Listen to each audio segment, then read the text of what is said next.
Welcome back to Today in Atlanta Sports. It is February 10th. I'm Chase Earl, joined by my co-host, Alex Ord. And it's a big day, which is why I got my Burrow jersey on, not just because it's Super Bowl. It's a big day. It's NBA trade deadline day. And the Hawks, as much noise as there been around them, have remained quiet up to this point. And Sarah K. Spence of the AJC says I don't know if this is exactly the title, but she said something 90% chance the Hawks probably stand pat at the deadline. They're happy with where they are. They've been playing well of late. And honestly, maybe just the deals that they were looking for, hoping to come to fruition, like the other teams haven't budged, and a deal doesn't look like it's going to get done at this point. Yeah, like I said yesterday, the Hawks are in a completely different position today than they were a month ago when Schlink made those comments that, a roster shakeup was inevitable. They're winners of, again, I don't know, I think it's 9 of their last 12. And they're making a push in the Eastern Conference. There was one rumor that came up. Again, it was attached to Marcus Smart. It was from Evan Massey, who he is a reliable source. He works for Yahoo. But again, I still think they stand pat. Like we said yesterday, the Celtics are in a great position in the playoff picture. Getting rid of one of their best players isn't conducive to making that final push for the postseason. So yeah, I think we stand pat. I said it yesterday. I don't even think we make a deal for a mid-level guy. Yeah, I don't think the Hawks really need a mid-level guy. I mean, I would love a Marcus Smart. To me, that kind of – I guess that's an above a mid-level guy. Like when I'm talking about mid-level trades, that's a mid-level to me. That him, Jeremy Grants, those are mid-level trades to me, not just support players, borderline starters. I definitely don't think they make a blockbuster. I thought McCollum, there was a chance of that, but with him going to the Pels, Ben Simmons, I think, is over. It looks like there's a good chance he goes to the Nets. But like you said, the Hawks are in a much – different position than they were. They're in the 10 seed. They've been playing good basketball. I would almost guarantee you they climb in the standings as the season comes to the end. Hopefully they can get out of the play-in tournament. That's really the goal here. But also when you think about it, there's chaos going on behind them. Really the only two teams that could catch up to the Hawks in the playoffs have made it very clear over the last 2 days that they're willing to have a fire sale. The New York Knicks have made everyone available, and the Washington Wizards have made everyone available except for Kyle Kuzma and Bradley Beal, which I jokingly responded to as looks like the Wizards are standing pat at the deadline because, guys, nobody wants your spare parts. Nobody's giving you first-round picks. Spencer Dinwiddie. For your trash. Nobody wants your trash. So I made a joke that obviously that's not breaking news. But, yeah, there's chaos going on behind the Hawks. It almost looks like – and if those two teams even stand pat with Beal out, they're not catching the Hawks. I highly doubt the Knicks are going to catch the Hawks, but it looks like they are they're open for business leading up to the trade deadline, which means they're probably punting on the season. So the Hawks almost, if that happens, have pretty much clinched a playoff spot, unless something crazy happens, like Trae Young gets injured, knock on wood. But yeah, it definitely looks like there's a good chance they stand pat. I'd love to have landed a guy like Marcus Smart. I do think he would have made the team better. But other than that, I still think this team can compete with anybody in the East. That may be a lot more difficult if this one blockbuster that's being discussed today, that's kind of where all eyes are on leading up to the trade deadline, is Philadelphia and Brooklyn, this Ben Simmons, James Harden trade. James Harden, now there's reports out there that he definitely wants out. He doesn't want to go in there and request a trade, but he's made it known, him and the Daryl Morey connection from back in Houston.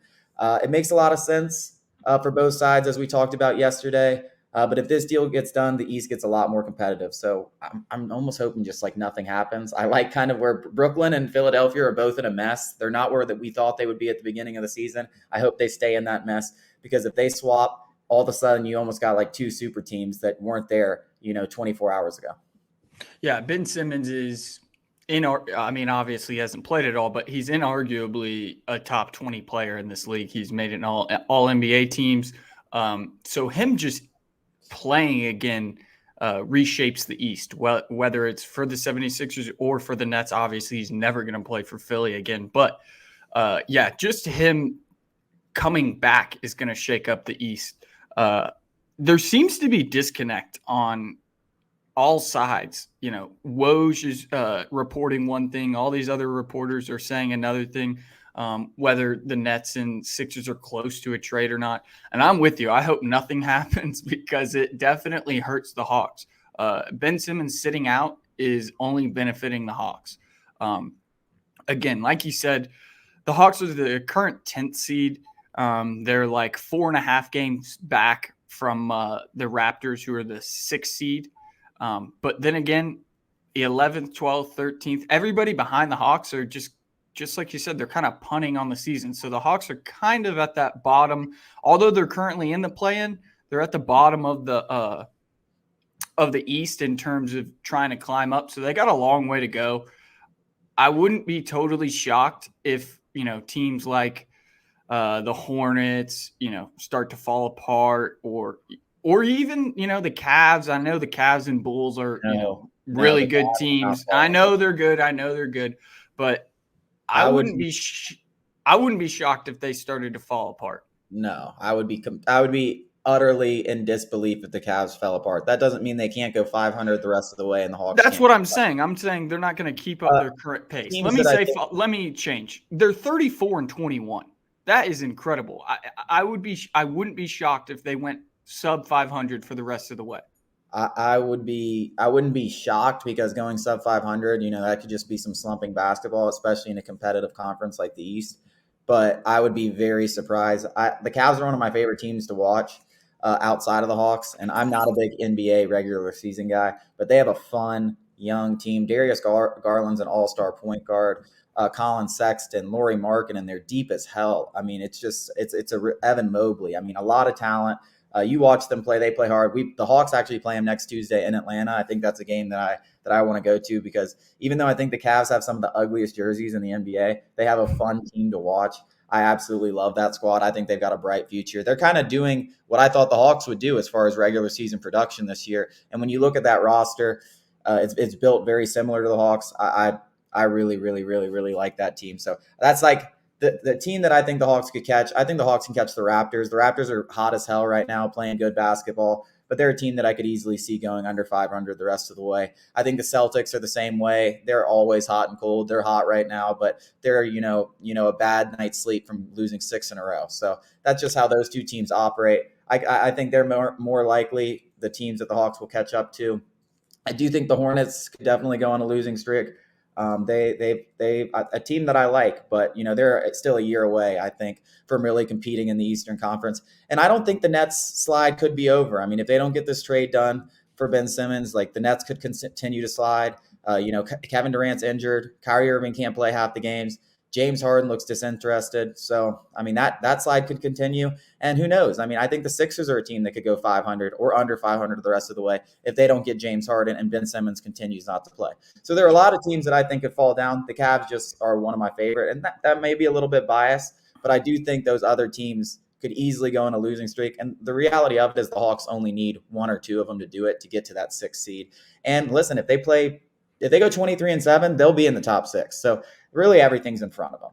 They have the opportunity to catch up to these teams if they play good basketball, because not all of them are going to play great basketball down the stretch. A few of them will play 500. A few of them will play sub 500 ball. If the Hawks go out there and take care of business, there's still 30 games left. They can easily get a top 6 seed. Yeah, exactly. Yeah, the Hornets are on a 6-game losing streak, 10 of 8, 2 and 8, their last 10. The Nets are on a 9-game losing streak, 1-9 in their last 10. So those teams are currently, I mean, the Nets are a shit show, and for the exact reasons you just laid out. I mean, they don't have their players. I mean, the big three that they imagined winning these championships with haven't even really played together. It's whether it be like the big half one, because James Harden basically himself. I mean, James Harden is not the guy who can go out there and carry a team to 40 wins like he used to be. He's just not. The rules changed, like we talked about yesterday, have hurt, but he looks a little bit out of shape, and he kind of just looks disinterested. He always kind of has just like a, woe is me look, just never really showing too much emotion. But it's something different since he's been in Brooklyn, in my opinion. Yeah, I agree. Well, even since, he forced his way out of Houston, he looked fat as shit coming to Brooklyn, and then he hurt his hamstring. He's always kind of been chubby, though. No. Okay, so Kyle Lowry has always been chubby. James Harden's always been chubby too. I think James Harden just has that body composure where his chest sticks out further than his butt, so he looks bigger than he is. But now he looks fat. But Yeah. I mean, he's just that hamstring injury. Either he's too old to recover from it, he doesn't care to recover from it. I mean, you talk about, Tom Brady and Ben Roethlisberger being on the opposite ends of the spectrum in terms of like taking care of their body. That's how I feel like LeBron James and like James Harden is. I mean, James Harden seems like he just doesn't care. Yeah, I mean, I think that's a lot of players in the NBA, and it's because a lot of them get fat and happy so easily. These contracts that most of these star players and even guys that aren't star players get handed, it's life-changing money. So, unless and I think even NBA players will tell you that, there's guys that are really focused on winning championships, but there's a hell of a lot of guys that are focused on picking up paychecks. Like they're not interested in playing for 20 plus years.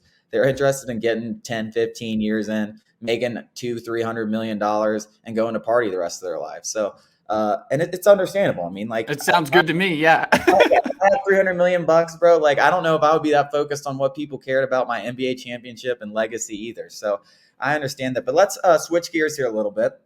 We did have some Falcons news, and it's Arthur Blank. I think it was on 92.9 The Game. Dukes and Bell, correct? Was that the show he was on? Yeah, he's doing his media rounds for the Super Bowl week, so he's been all over the place. Oh, okay. All right. So he talked about 3 different topics that we're going to cover. We're going to start with the hottest topic, which we talked about several times on Today in Atlanta Sports and in previous episodes, Calvin Ridley. Another kind of eerie report here. I know you're still on the side of, I believe he would not make up the whole mental health thing. I'm not on that side, and I'll be, I know a lot of people can't say that, but I own this site, so I can say whatever I want. I do not believe the whole Calvin Ridley thing is legitimate. I think I don't want to say he completely faked the whole thing, but I think he just doesn't want to play in Atlanta. Maybe there was something there. Maybe things in Atlanta haven't been going great. But I know he does. It's become fairly obvious throughout this whole process. He has no interest in coming back to the Falcons. There's been no contact, as Steve Wyke, between the two parties, as Wyke reported, almost a month ago, or maybe even over a month ago. And now I think Blank said, in some point in this, that they haven't even had contact. It's just been between him and his representatives. There's been no actually talking to Ridley. We saw the liked tweet, which I don't care if he disliked it a little bit later. That's an obvious sign. He says, I would love to play for the Miami Dolphins. All of this is just, I'm not going to lie. And I hope I'm not wrong because I'll just seem like an asshole. But I'm going out there on a limb and saying it's just fishy. And I just don't buy the whole thing. Yeah. Blank said, and I quote, "We're not permitted to speak with him directly, but we have spoken with his representatives. How he handles his situation and how that plays out remains to be seen. We're very sensitive to it and would love to see him stay in Atlanta." And the communication between him and the team and Ridley is part of the CBA. So that's not necessarily concerning. They are speaking to the representatives. And I know I said I don't think he's faking it. There was no communication during the season, as Wyke reported. That was part of his report. Am I saying his name right? Weish? Is it Wyke or Weish? I'm not exactly sure. I don't know. He's the guy from No. Yeah, but they're talking about, during the season. It's after the season. Ridley's camp and the Falcons have been in communication. That is what Blank is saying. They haven't talked directly to Ridley, but that's because they're not permitted to under the new CBA guidelines. They are not allowed to. Okay.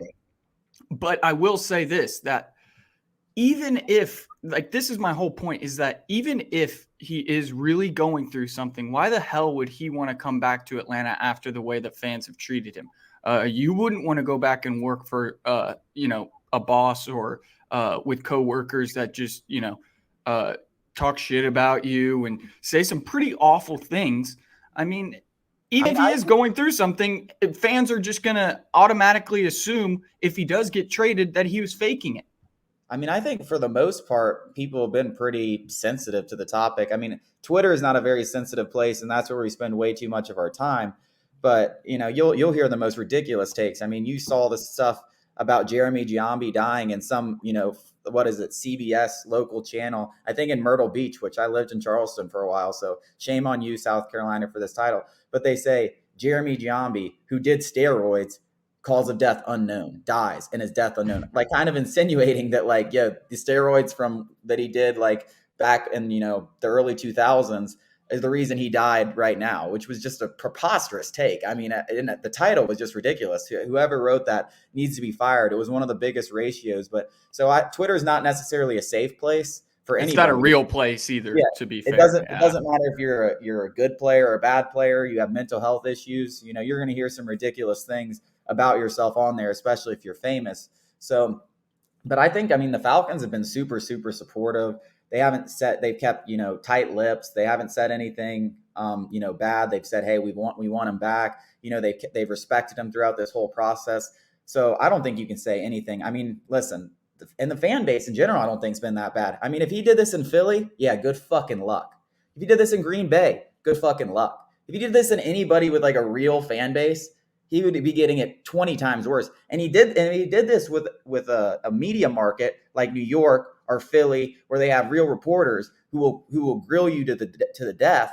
He'd be getting eaten alive. He'd be getting killed. So he's lucky he's doing this in Atlanta, where we don't have reporters that are going to grill you to death, where we don't have mean ass fans. We don't really even have a fan base in general. So I think you're incorrect on that. Now, yes, maybe he only has the experience of Atlanta, but if he was doing this anywhere else, it'd be 50 times million worse. It would be. But he's not thinking of it like that. He's 25 or 26 or whatever, however old he is.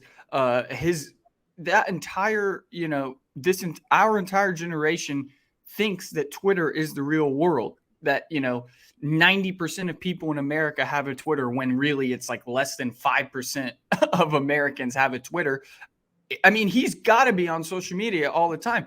And all I'm saying is, since I guess it was really the liked tweet that you were referencing earlier about him wanting to play for Miami. That's when it began. And that's when fans started to turn on him. And he did it to himself. Whether it was on accident or not, I doubt it. I don't accidentally like tweets that often, especially something like that. Yeah. So I think the Falcons fans have not been nearly as supportive in the offseason as they were during the regular season. But that's because news has come to light that, basically he might be forcing his way out. Yeah. And listen, I'm not going to say everyone go hate on the dude. If he wants to force a trade, let him force a trade. He's not the first person to do that. So, regardless, this is just a game. There's no reason to curse at him. I do think if he is faking a mental health thing, that's obviously a problem. And that's going to, I think, be a problem. This is a whole different subject, but I think that's going to be a problem in sports for years to come, because obviously, and it's a good thing, mental health has been brought to light, and, people, dealing with those issues. But you are going to have people, we've kind of seen it with Ben Simmons already, and, maybe here with Calvin Ridley, where they're kind of using it as an excuse to force their way out of places, which is obviously awful and not the purpose of why we're bringing this stuff to light. But another thing that Arthur Blank talked about was a succession plan for Matt Ryan, who seems to be penciled in as the starting quarterback next year. That doesn't mean the Falcons won't look at everybody in the draft. It doesn't mean they won't take a quarterback. But as far as the starter for next year, I think we would both agree 95% chance it's Matt Ryan. Yeah. Unless some team comes in and just absolutely blows Terry Fontenot's socks off with, 3 first-round picks, Matt Ryan's going to be the starter in 2022. There really isn't a debate on this. I think they'll restructure his contract just to kind of give him some wiggle room. They won't commit to him long-term. I think that Terry Fontenot wants to see what Matt Ryan has in the second year under Arthur Smith, scheme and personnel meshing for the second year. And if, he takes a step back, then we'll revisit this next spring where, he might. The only thing to do is restructure him this year and then either trade him next year or extend him next year.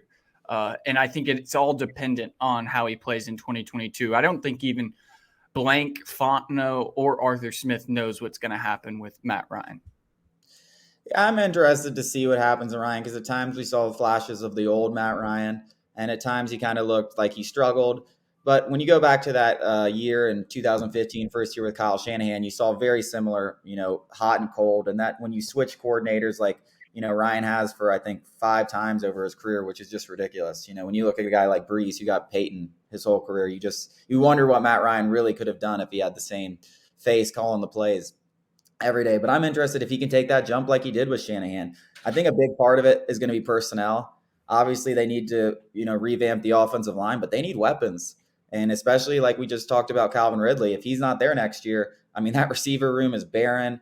Kyle Pitts is really the only NFL caliber player he has catching passes for him if Ridley goes elsewhere. Obviously, that's going to be a priority this offseason. I think we see maybe Russell Gage back. The Olamide Zaccheaus, Tajay Sharps could be brought back on, vet contracts. And I think they'll draft one, and they'll probably go out there in free agency and sign another one. So there'll be a lot of revamping of the entire receiving room. And I think that's going to have a big impact on how he does under Arthur Smith in his second season. But right now with Ryan, I'm kind of just like he's going to be our quarterback next year. I don't know if it's going to be good. I don't know if it's going to be bad. Yeah, that's and like you just said, we need weapons. The offensive line is shit. Maybe there will be some continuity there, though. Return all 5 starters. I'm sure people wouldn't be happy with Jalen Mayfield returning, but continuity on offensive lines are incredibly important. But like you said, the weapons are continuities. Continuity is also a word. I don't know if it is, but it's pronounced wrong, but it's a word.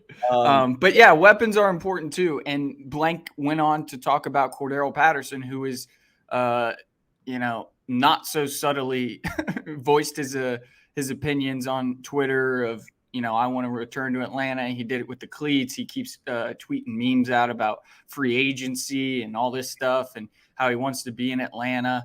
And Blank did say that, they're in contract negotiations, and whether that comes to a new deal in Atlanta or not is yet to be seen. I am of the opinion that I wouldn't re-sign him just because, I guess it's all about the price. And I say I wouldn't re-sign him because I know the price is going to be $7 million a year. And I just am not okay with that because the Falcons have so many other positions that are more critical to success. Cordero Patterson was incredibly productive, but the reason why it was such a great signing was because it was $3 million. Terry Fontenot made a living in New Orleans finding guys on the free agent streets that nobody else wanted, and he did it with Cordero Patterson. I don't think that he should stray away from that. He should just continue on that road of trying to find bargain free agents. I mean, I don't understand everybody's obsession with Cordero Patterson returning. He's a great man. He's a great teammate. He's great to the fans. He's everything, you want in a football player. But the Falcons don't have, we don't have money to spend. This isn't like we're on a running back. What the hell are we doing? Yeah, this is dumb. That's dumb. I agree from the football perspective side of things that, signing Patterson to something 6-7 million a year over 3 years or something is definitely not the smart move. I hope we don't do that. That's been a problem for the Falcons in the past, though. Arthur Blank gets attached to these players. That's why I wish he just wouldn't even comment on these situations. It's none of his business, to be honest. I know he's the owner, but stay out of it, man. The guy's way too nosy. He's really cost the Falcons. He's a big part of the reason why the Falcons are in this situation. Him forcing Thomas Dimitroff's hands in Julio Jones and Matt Ryan's contract situations. Hopefully, he's a less entertaining Jerry Jones. Yeah. Hopefully he doesn't do that with Cordero Patterson. But I think the reason people want him back so bad is you look at a situation like Calvin Ridley, who is doing all this stuff to try to get out of Atlanta. Hypothetically, we don't know that for sure, but, that's what I believe. Cordero Patterson is the exact opposite. He wants to be here. He loves it here. He loves the fans, which is it's really incredible to me, that he's taken to the city of Atlanta so well because, I went to 7 home games this year. Not only did we lose all of them, we didn't have any fans there. If I'm a player, and no one's there, I would not want to play for that team. There's obviously not a lot of love for the team there. And we were in the playoff race for most of the season. So the fact that he loves Atlanta so much for the diehards like me and, the other guys that are, paying attention to the team, even as bad as we've been, it's kind of admirable. So I think that's kind of why people want him back. I agree with you from a football standpoint. Not a smart decision to sign him to a multi-year contract where he's going to make $6+ million. He was great this year, but he's still going to be 31 next year. It's only 1 year production. He's almost guaranteed to regress. So yeah, from a football perspective, I agree with you, but I understand why fans want him back so bad, especially the diehards, because they're like, hey, you actually respect our fan base? You like it here? There's only 20,000 fans in the stadium each Sunday, but it's almost like a high school football atmosphere. But so I understand why the fans kind of want him back. When you say that out loud, it's kind of unbelievable that he wants to come back to Atlanta.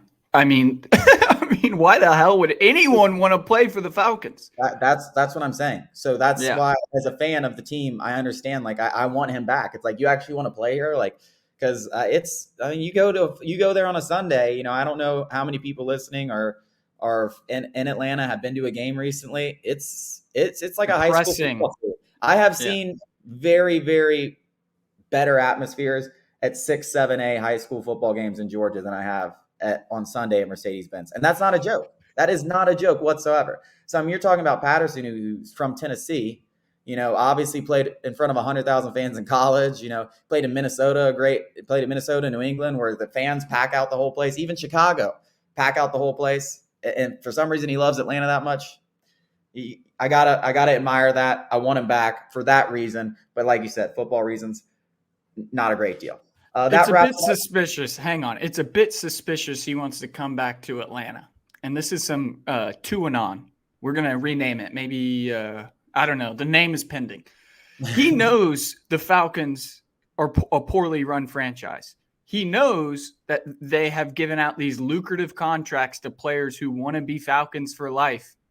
It's a money grab. It's a Tuanon money grab. It would be smart.